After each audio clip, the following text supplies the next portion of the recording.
Assalamualaikum warahmatullahi wabarakatuh. Perkenalkan, nama saya Rizky Arisa Putra dengan NIM E1R021158. Saya dari kelompok 3 bersama 3 orang teman saya. Yang pertama Hanifah Zahrani, yang kedua Sherly Lindayanti, dan yang ketiga Nurul Fatimah akan melakukan praktikum tentang kesetimbangan kimia pada mata kuliah kimia dasar. Sebelumnya kami mahasiswa dari Universitas Mataram, Fakultas Keguruan dan Ilmu Pendidikan, Program Studi Pendidikan Matematika. Sebelum kita memulai praktikum, saya akan menjelaskan tentang kesetimbangan kimia dan apa sajakah ciri-ciri dari kesetimbangan kimia itu sendiri. Oke, langsung saja. Kesetimbangan kimia. Kesetimbangan kimia adalah keadaan saat kedua reaktan dan produk hadir dalam konsentrasi yang tidak memiliki kecenderungan lebih lanjut untuk berubah seiring berjalannya waktu. Nah, apa sajakah ciri-ciri dari kesetimbangan kimia tersebut? Di sini terdapat 4 ciri. Yang pertama yaitu terjadi pada reaksi reversibel atau reaksi yang dapat berjalan dua arah atau bisa dikatakan bolak-balik. Ciri-ciri yang kedua yaitu bersifat dinamis.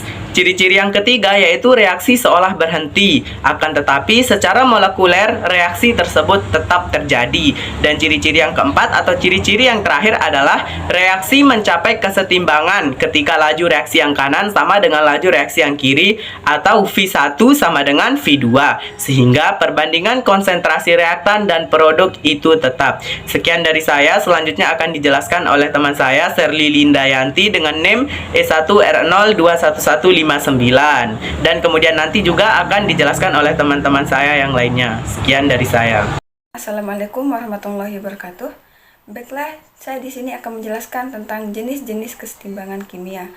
Yang pertama itu kesetimbangan homogen. Kesetimbangan homogen artinya reaksi kesetimbangan memiliki fase yang sama antara produk dan reaktan. Produk dan reaktannya dapat dalam fase gas atau larutan. Yang kedua, kesetimbangan heterogen. Kesetimbangan heterogen artinya reaksi kesetimbangan memiliki fase yang berbeda antara produk dan reaktannya. Selanjutnya, pergeseran kesetimbangan. Berdasarkan asas Lesch-Harlir menyatakan bila pada sistem kesetimbangan diadakan aksi atau tindakan, maka sistem akan mengadakan reaksi sedemikian rupa untuk mengurai pengaruh akri atau tindakan tersebut.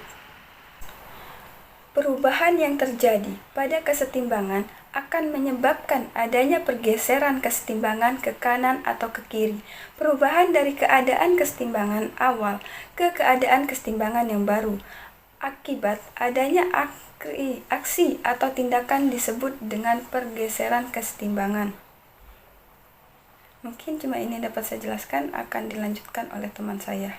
Selanjutnya saya akan menjelaskan tentang faktor-faktor yang dapat mempengaruhi pergeseran kesetimbangan. Sebelumnya saya akan memperkenalkan diri. Nama saya Nurul Fatimah dengan NIM E1R021153. Langsung saja saya akan menjelaskan faktor-faktornya. Yang pertama, konsentrasi. Apabila dalam sistem kesetimbangan konsentrasi salah satu zat diperbesar, maka kesetimbangan akan bergeser ke arah yang berlawanan dari zat yang diperbesar. Yang kedua, tekanan dan volume. Jika tekanan diperbesar atau volume diperkecil, maka kesetimbangan akan bergeser ke arah jumlah koefisien reaksi kecil. Begitu juga dengan sebaliknya. Jika tekanan diperkecil atau volume diperbesar, maka kesetimbangan akan bergeser ke arah jumlah koefisien reaksi besar. Yang ketiga, suhu. Menurut Van Hoff, bila pada sistem kesetimbangan suhu dinaikkan, maka kesetimbangan reaksi akan bergeser ke arah reaksi endosterm atau menyerap kolon. Begitu juga dengan sebaliknya, bila pada sistem kesetimbangan suhu diturunkan, maka kesetimbangan reaksi akan bergeser ke arah reaksi eksoterm atau melepas kolon. Mungkin hanya itu yang dapat saya jelaskan.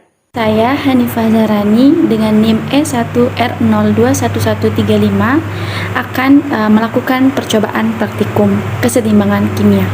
Tujuan dari praktikum ini adalah mengetahui cara menentukan kesetimbangan suatu reaksi kimia sederhana. Bahan-bahan dan alat yang dibutuhkan: selang bensin yang ditempelkan di kardus, 2 pewarna makanan, warna merah dan warna hijau. 2 gelas berisi air dan 2 suntikan. Pertama, masukkan pewarna makanan warna merah dan hijau ke dalam gelas yang berisikan air.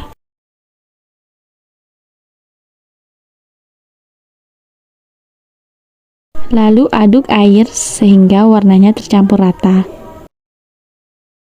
Ambil air yang berwarna merah dan hijau menggunakan suntikan dengan ukuran 5 ml. Lalu masukkan ke dalam selang secara bersamaan dengan perbandingan 1:1. Hasilnya sebagai berikut. Kemudian kita lakukan percobaan yang berbeda dengan cara menambahkan cairan yang berwarna hijau. Hasilnya sebagai berikut. Perolehan data praktikum.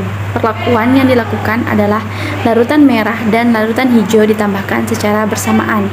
Pengamatan, terjadi kesetimbangan antara kedua larutan. Yang kedua, larutan hijau ditambah. Pengamatannya, kesetimbangan akan bergeser ke arah larutan merah. Kesimpulan dari praktikum yang telah kita lakukan adalah bila suatu reaksi dalam keadaan setimbang, kemudian konsentrasi salah satu zat diperbesar, maka kesetimbangan akan bergeser ke arah lawan. Hanya ini yang dapat kami presentasikan. Salam dari kelompok 3. Dadah!